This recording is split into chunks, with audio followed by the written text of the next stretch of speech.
নারী বিশ্বকাপের prize money বাড়ল দ্বিগুণ। এবার নারী বিশ্বকাপে রেকর্ড পরিমাণে অর্থ পাবে অংশগ্রহণকারী দলগুলো, জানালেন বিশ্ব ক্রিকেটের নিয়ন্ত্রণ সংস্থা আইসিসি। বাংলাদেশের মাটিতে আগামী ৩ অক্টোবর থেকে শুরু হওয়ার কথা ছিল, তবে দেশের রাজনৈতিক পালা বদলে নিরাপত্তার ঝুঁকি বিবেচনায় আইসিসি টুর্নামেন্টটি সরিয়ে নিয়েছে আরব আমিরাতে। মেয়েদের এই টুর্নামেন্টে অর্থ পুরস্কার বাড়ানো হয়েছে অবিশ্বাস্য হারে, যা পুরুষদের বিশ্বকাপের সমান। এবারের বিশ্বকাপে সর্বমোট প্রাইজ মানি বেড়েছে 225%।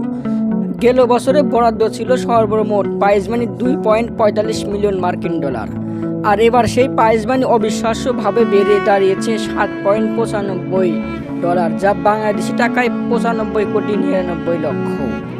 গেল আসরে চ্যাম্পিয়ন দলকে দেওয়া হয়েছিল $10 লাখ, এবার শিরোপাজয়ী দল পাবে $23,40,000, আর রানার্স আপ দলকে গতবার দিয়েছিল $5 লাখ, এবার দেওয়া হবে $11,70,000। সেমিফাইনাল থেকে বিদায় নেওয়া দুই দল পাবে $6,75,000 করে।